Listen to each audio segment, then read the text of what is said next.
Hello everyone and welcome back to the Liverpool Women's Podcast. This is episode 42. It's good that one, it.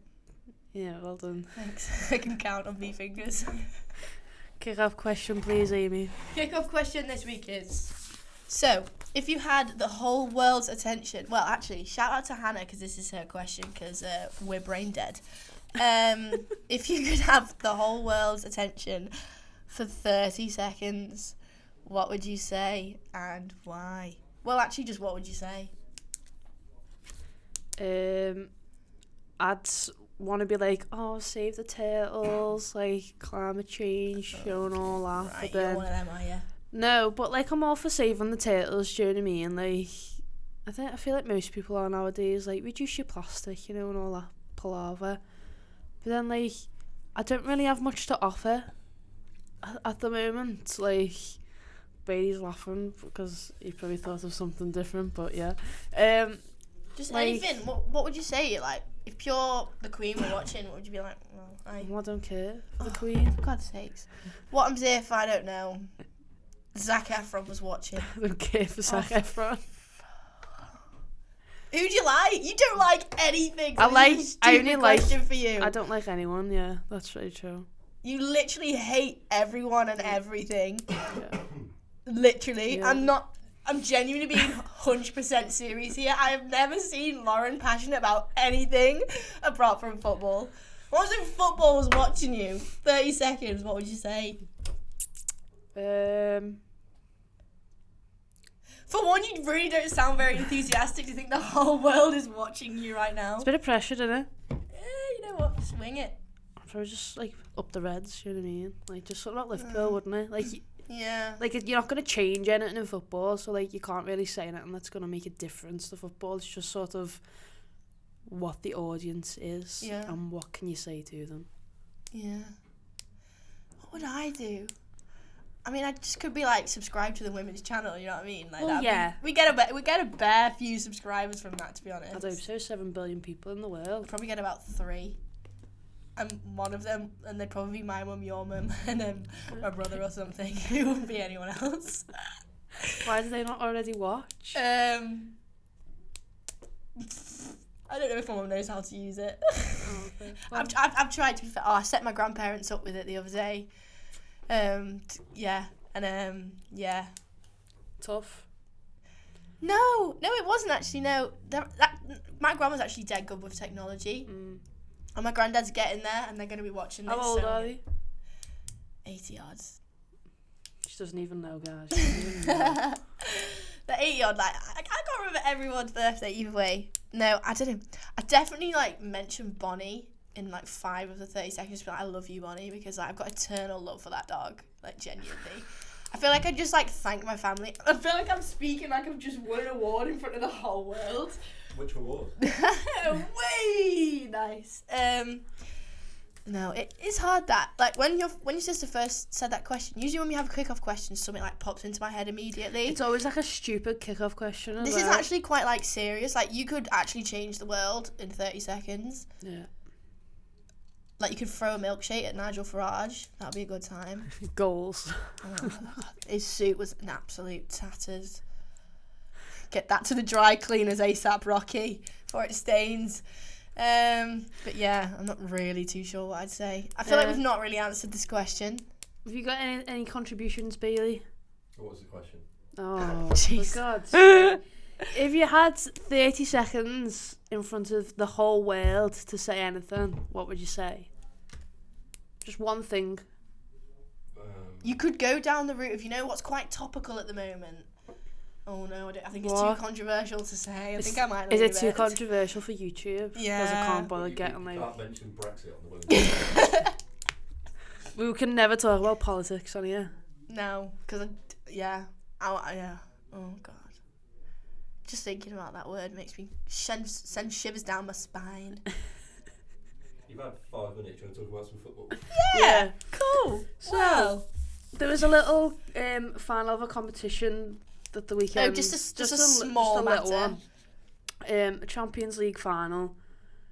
Barcelona, Lyon. We did a little bit of a build-up to it on last week's show. I was very optimistic for Barcelona. I think we were both quite optimistic for it, but I think Yeah.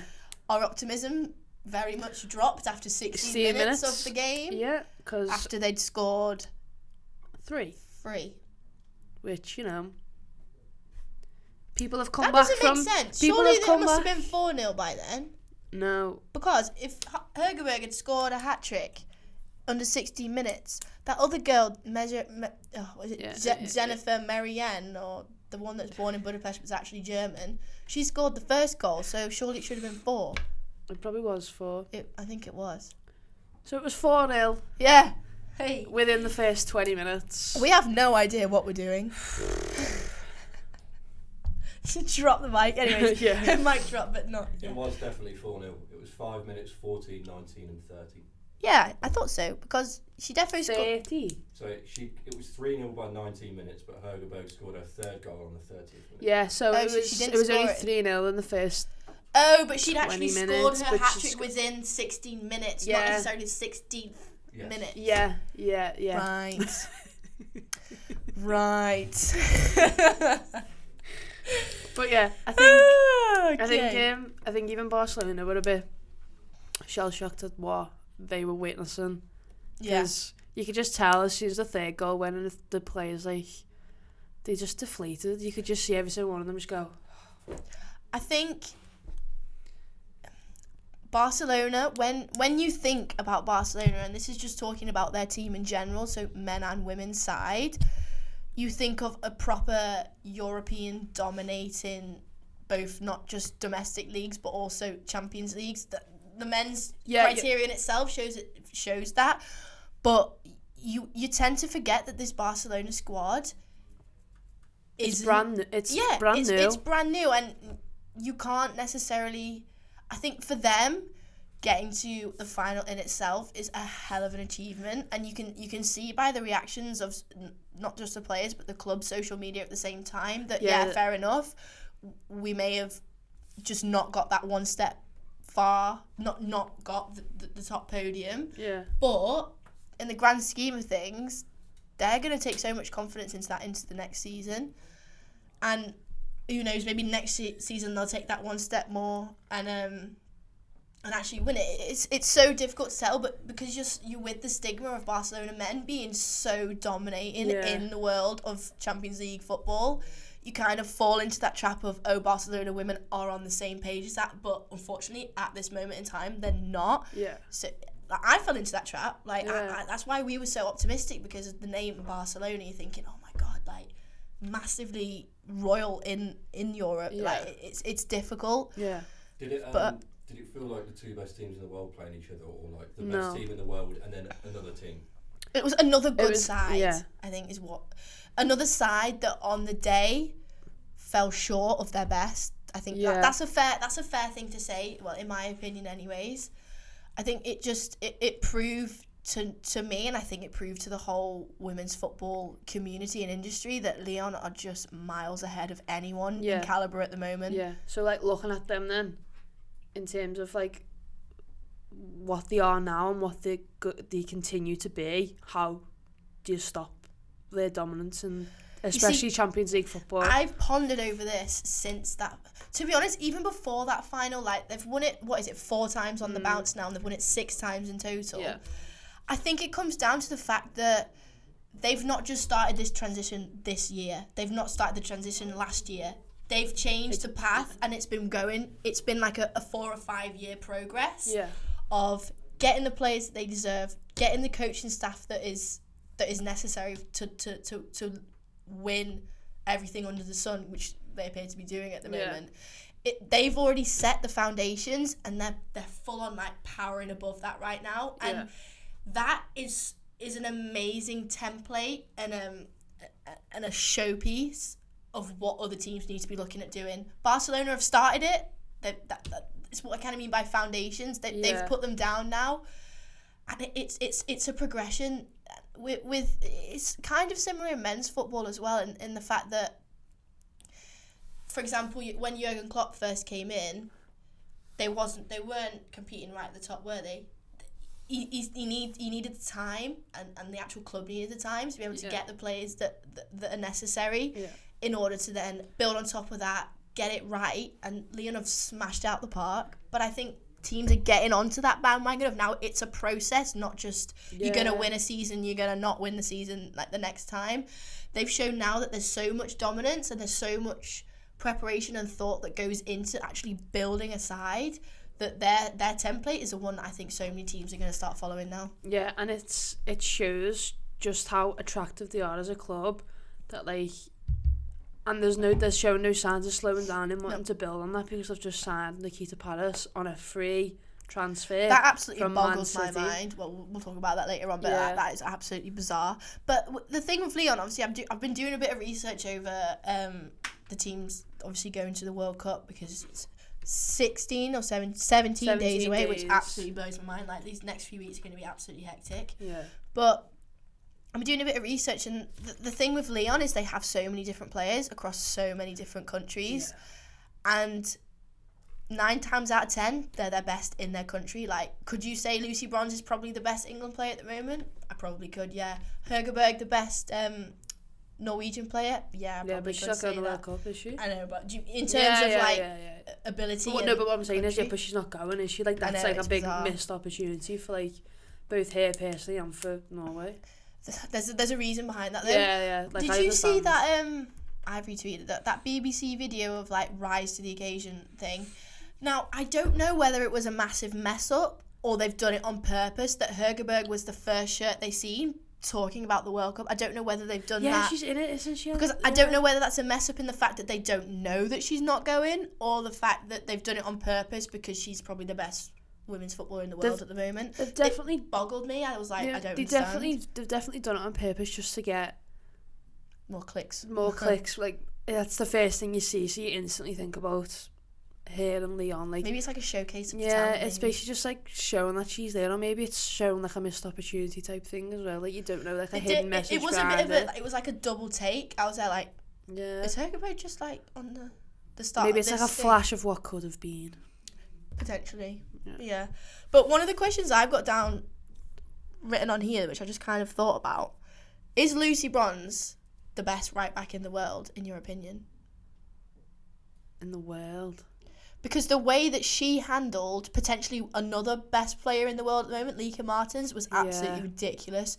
She had her in her back pocket and she didn't get a sniff until they scored that goal right at the end. Well, for the fact that she's England's first choice right back and she's Lyon's first choice right back, Lyon obviously win the Champions League, all that, best in their league. England who are third best team in the world. I think it's third or fourth. Yeah, top.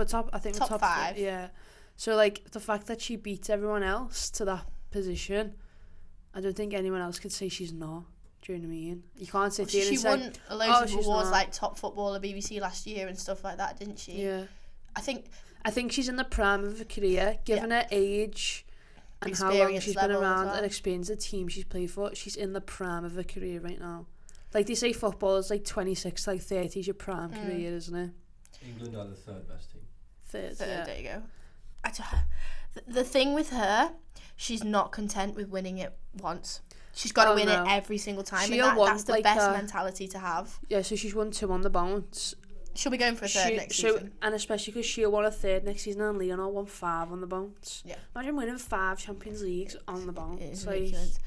An interesting thing about, well, just quickly on Lucy Bronze still, did you see what happened at the end of the Champions League final? She went over to Tony Duggan and said, Tony, don't worry, we'll bring home the World Cup instead. I thought that was amazing. That must have been really hard for Tony Duggan to like. Well, did you see the interview that she had with, I can't remember his name, some fella put it on Twitter, and she's pure you could tell that she'd been crying, and to have the absolute balls to be able to go and do an interview after losing a Champions League final, which is the one thing that she wanted the most. I was like, I took my hat off to her, like, fair play. Yeah. I'm not wearing a hat, but you know what I mean. But also, like, I had another question which I'd just forgotten. Let me see if I can think about it again. No, I can't. It was a great question as well. I'm absolutely fuming. Carry on. Can't have been that good. About Chelsea. It was about Chelsea. So when you look at how Lyon played against Chelsea and how Lyon played against Barcelona, it was a different squad. It completely looked different. Oh yeah, especially at that Lyon's away leg at Kings Meadow when Chelsea were at home. Chelsea could have won that game on several They hit the opportunities. post like 4 times. I know. So I'm thinking, how Chelsea kind of set up is like attacking minded. They really full on go for it and kind of keep Lyon within their half, and then Lyon then break on the counter attack, which is kind of what they did against Barcelona, to be fair. But I think Chelsea's defense kind of dealt with it a lot better. So is that the way you kind of unlock it? As in, like, go full out attack, but no, you've got the defense at the back? Because Chelsea was Lyon's hardest game in that campaign, without a doubt. I think it's all about your midfield in a football match. I think if you don't have a good midfield, everything else doesn't work, because they're the glue in the middle. You've got the players who feed the attackers, and you've got they turn the cogs, don't they? You've got the players who can sort of back you. They're the first line of defence. Yeah. Like Amy Rodgers for us is our first line of defence, and then it's Bradley Auckland and Matthews or Little or whoever else is partner and centre back. Then it's them. So like, if your midfield can't deal with something, and then your defence can't deal with something, then it's not going to work. Do you know what I mean? You could have the best forwards in the world, but who score loads of goals. But if you concede loads of goals, then there's no point in having them. It's almost like last season. Liverpool finished 4th last season because of that. Yeah, exactly. Yeah. It's almost like you've got to score. If they score 1, you've always got to score 2. Yeah, it's exactly. like that. And so like Lyon, I think Lyon are going to strengthen everywhere, because they've already strengthened up front. They're definitely going to buy another defender or someone. They can't. Well, they're getting their squad is quite. It's not old, but it's getting on the older side. Like the Sommer, for example, just turned 30. You don't know how many more years she's going to be playing for. Yeah. Wendy Renard at the back, another been there. I think she's been a part of every title that they've won so far. You've got players who are reaching. With women, it's so hard to determine what the end of their career is, because you've got players. There's a woman who went to the World Cup. The oldest person ever to compete in a World Cup was 40 years old. Yeah. And I can't remember. I think it was an American woman. Well, and it's like Formiga for Brazil. Exactly. She's been a part of every single 7 World Cups. This is her 7th World Cup. Yeah. I know. It's crazy. You don't know the lifespan, but then you don't know the lifespan. You don't know. Yeah. You don't know the footballing career of a woman. Yeah. It was Christy Rampone. That's the one. And so it's hard to. When is enough gonna? When do you hang up the boots? Kind of thing. And maybe they bring in people to learn off the more experienced players, so when it finally does come to that, they just slot in. I think it's as women's football progresses, and as the medical staff involved with women's teams progresses, that's when you're gonna find out the career span of a women's footballer, because you've got women's footballers who have retired at like 28, 29, and you've got some who are still going who are like 38, 39, and it's like it's a pace. It's just how someone's body. Other things come into play as well, though. Like, men don't have to deal with the fact that they have children. The women have to take time off to have children. You don't know when the best time they feel like that is in their career. Like, there's so many different demands on women who play football than men. Like, if you have a child, like Sydney Leroux, plays for Orlando Pride. Yeah, she's had a baby. She took, I think it must have been at least 1.5 to 2 years. She like trained right up to when like she was like. So that's what 9 months carrying it. Yeah. The baby. 9 months carrying the baby, and then you're there for like the postnatal part, aren't you? Like the whole making sure the child's you're there like for the next fine. 18 years of its life. Yeah, no, but like there's a certain amount of time that the women takes off. It's normally like a year. All in all, it's depending on your job and stuff like that. Like if you're just doing a normal 9 to 5, like a nurse, like the nurses like in an office. The nurses in our office, like some of them have just had babies and they're not coming back till next January. The baby was born in January and they're coming back till next January. Yeah, it's about a year each time. You have a child, but then some people take 5 years. I think an athlete's harder though. Yeah. Because of the demands, and then obviously having to get back fit and making sure you're not going to be putting yourself at risk, or you're putting the child at risk. But did you see all that stuff that was going on with Nike the other week? Was it Nike? With one of their runners saying that like they weren't very like like helpful during her pregnancy and after her pregnancy, like in terms of like getting paid and stuff like that. Outrage. Fuming. Anyways, moving on. Yeah. We'll just talk quickly about this. Obviously, it was the Man City bus parade on Monday afternoon, was it? So, yeah, so both men's and women's were on the buses. See more people at a bloody One Direction concert. Not even joking. Ooh. Sorry, not sorry. Insert that meme of the fella just being like, whoa. Yeah, both men and women were involved, and so obviously Man City women won the FA Cup and the Continental Cup this season. Yes. So they had their own bus, their own that they could parade. They were right in there. Today we are joined by Toffee TV. But what Man City's media team do so well is link both the clubs. Like, it's perfect. Another thing that I haven't written down here, I like the fact that, you know, on match days, I think Liverpool obviously do this as well. They have a lady doing all the social media stuff, and they also have a man doing it. So it's like equal, and she does a really good job. To be fair to her, like she's quite engaging and she does her job well. Considering how many people there's millions of people who follow that Instagram, and she's on that story for like 24 hours. Oh yeah, she owns that gaff.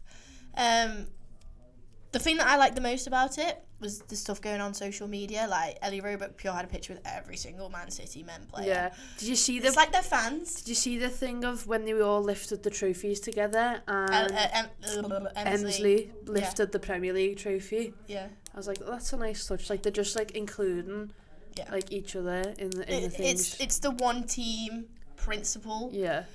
It's what every team needs to be learning from, in my opinion. That is a textbook definition of how teams should be run. Like, I'd know for a fact that if you went up to De Bruyne, you'd be able to name a good handful of the Man City women's squads. Like Sterling, if not all of them, exactly, even the manager. If you went up to, I mean, I don't know, but if you went up to Van Dijk, would you? Just from your opinion, yeah. From like looking at it like outside in, if you said to Van Dijk, name me 5 Liverpool women's players, like could he? Do you know what I mean? Like, it's just things like that you think if you just had one team. It's been easier for City because they've both won things, so you go across on that narrative that we're one team, we all win trophies together. But also, they're pretty much based in the same complex. Yeah. So like where Man City women train is next door to where Man City men train. It's over the road from the stadium. I read somewhere that they walk past each other and see each other every day. And so like in the gym or whatever especially the injured players. Well, we spoke to Sarah a few weeks ago and she was saying the same about Everton. Obviously they all train at Finch Farm. Yeah. And I feel like I want to say Liv Chance, who was out for a while. Don't know if it was her, one of the players. Someone did their ACL or something with their knee or something. Yeah, and then they share the gym and they share the physio with players like Phil Jagielka, so they come in every single day, have that conversation, have that exposure. Yeah. And I guess it's almost like a mentor to learn off.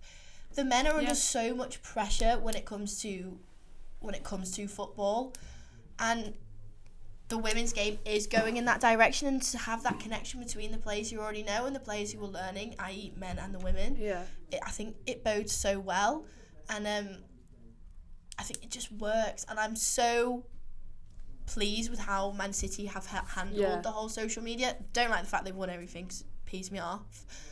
But even Kevin De Bruyne putting on his Instagram story 6 trophies between them all, and pure Steph Houghton in it as well. I was there like, that's amazing. Yeah, like that'd be the same as like saying he hasn't been told to do that. Sadio Mane and Sophie Bradley-Auckland, for example.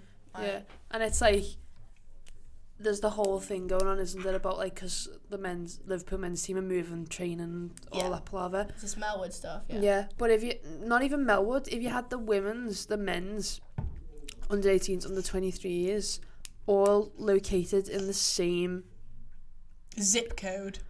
Literally, like genuinely, like the women don't even train in Liverpool or play in Liverpool, and it's like we're not going to get into it because we've got into it so many times. I think it was definitely worth the point, just saying how not even the fact that they've just won everything consistently the whole season, they've been amazing. It's just the whole idea of like just the whole backroom staff of Man City. It's like integration, isn't it? Yeah, they just do like a brilliant job, so like fair play. Right, I'll just run through transfer news quickly. Oh, sugar. Oh, Making hell. me mic. Should I carry on? I will take over. You do it. Well, I feel like this is going to be a bit of a theme over the summer. Obviously, talking about transfers and what goes down in that. You're having an absolute nightmare over there. I'm going to carry on. Obviously, the big move was Nikita Parris moving to Lyon on a free transfer, which absolutely blows my mind because she's at least she's at least like a what? I just can't carry on. I just can't. I don't get why it's gone like this. Wait. I'm just trying to pure talk about Nikita Parris. She's having a right nightmare. I don't know why it's gone all weird. I haven't even touched it. Bring the other mics back, that's all I say. Can I do it without? Talking to the mic. Hello. Yeah, just do it. Okay. Yeah, sound. So yeah, going to talk a bit about transfer news now. Big one. Oh, actually two big ones, definitely both surrounding Man City. I haven't written the other one down because I'm an idiot.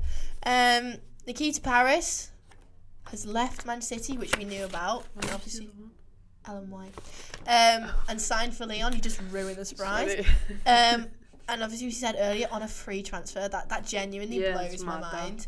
She's a guaranteed 10-goal a season striker. She's forward, planning out at the start winger. of the season though. She's known as soon as first kick off of. She's leaving that year. She's like, this is my last season. But free transfer, that's bizarre. Lyon have enough money to be able to afford a player like that.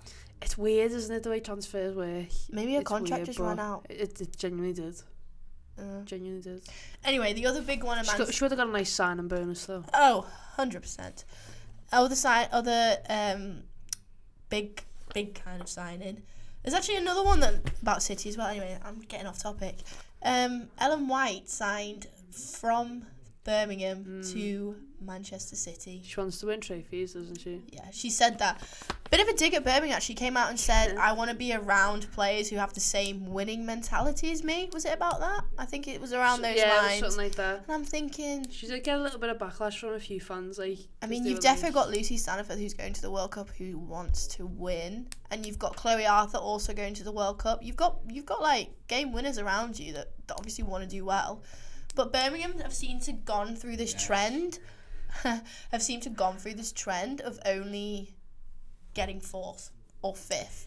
Yeah. They've never really been known as the top 3. And in order for them to go that one place above, you needed to keep Ellen White in your team. Oh, yeah. And they've just shot themselves in the foot by going, yeah, you can go to City.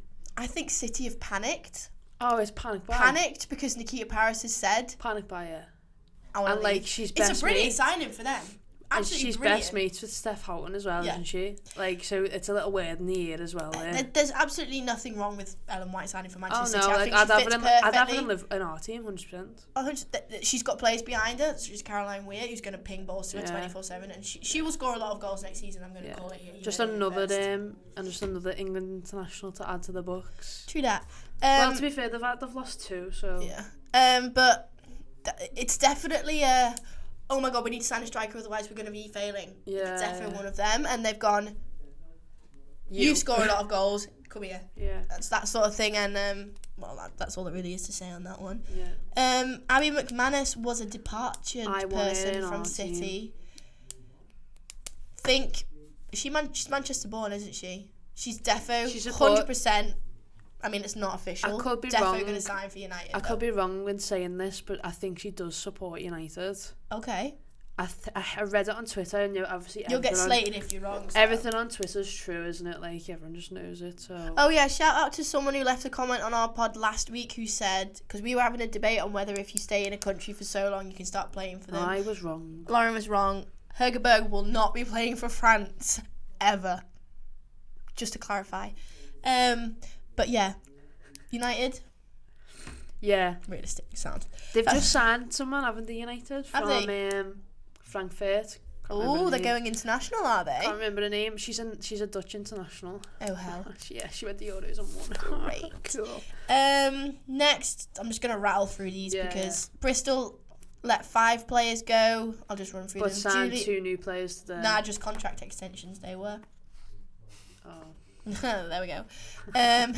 I didn't read the tweet. I just seen them say like sign new deals. yes, They said at the end of it. I just seen like sign, and then I was like, oh, fitting. Cool. So the players that have left, only one, Sophie Graham, interesting for me because she was their top scorer this season. Yeah, Scored those goals against us. Fuming. Come to Liverpool, Sophie. Yeah, come on, hon.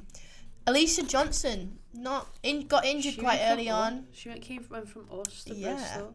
So obviously it was only a 1-year contract anyway. It must have just run out. Julie. Oh yeah. Julie Beesmans, Juliet Kempe, and Danny Kajike.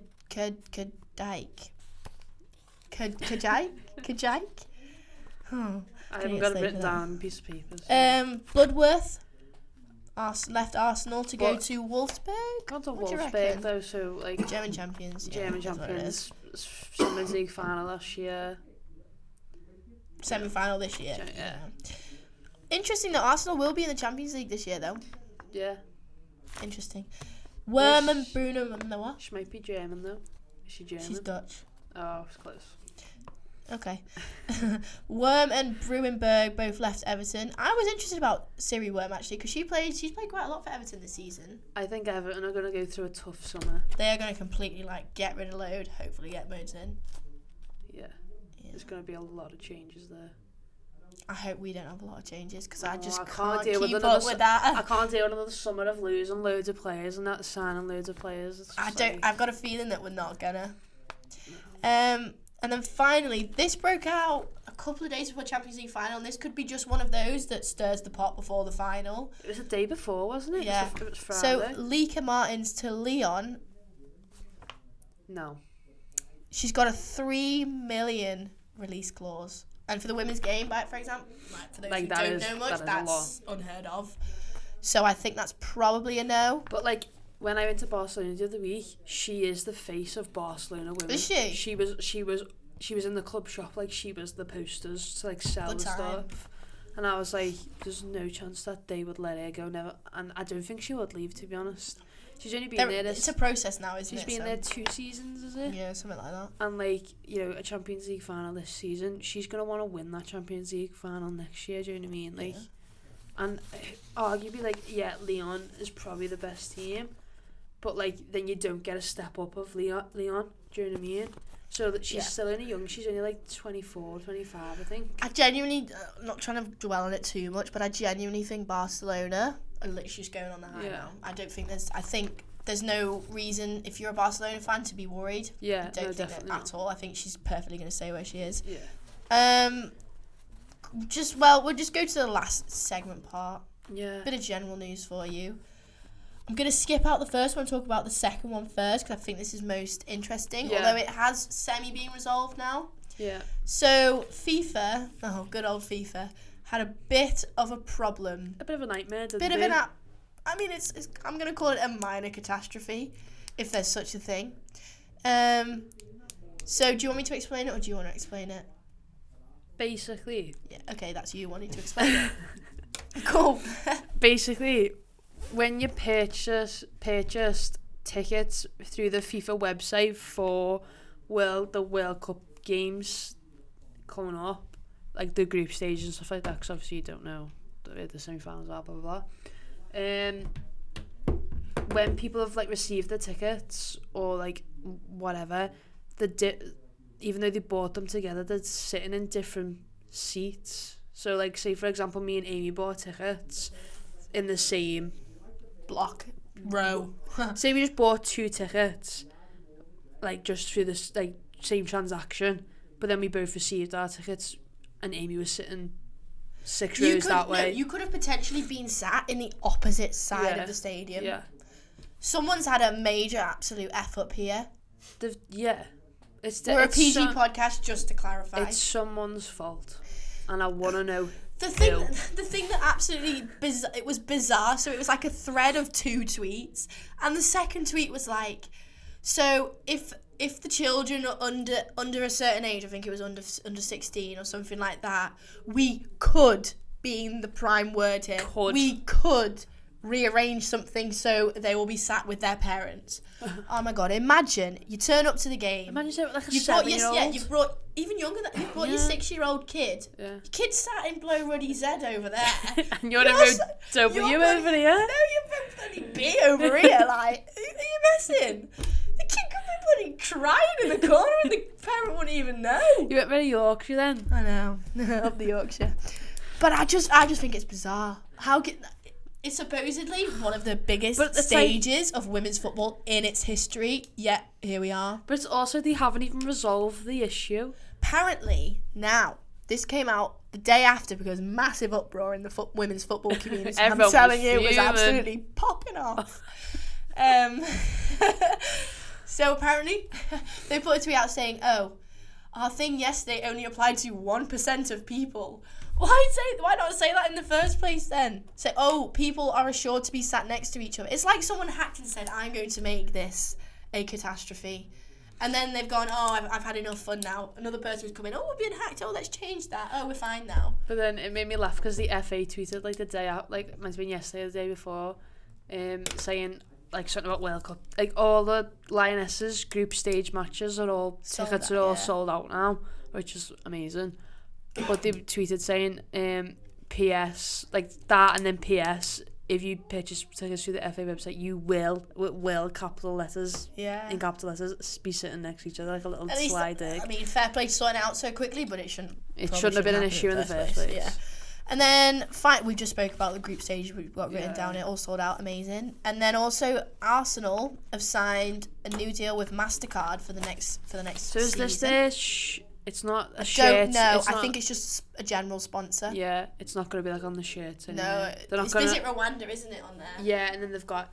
I mean, it could potentially feature somewhere because obviously we had Avon. I don't think we're having them next season. I'm not entirely sure what that situation is. But obviously. I was thinking that. I think it's just that's just training. Chartered I think that's still. Training, isn't it? AXA. I think they're going to be standard chartered. But either way, I think we don't really need to say too much on this. It's just another big step in women's football, and obviously champions. Money. You're gonna get it, aren't you? Yeah. Fabulous. Well, that's everything. Thank you for watching. Thank you for joining.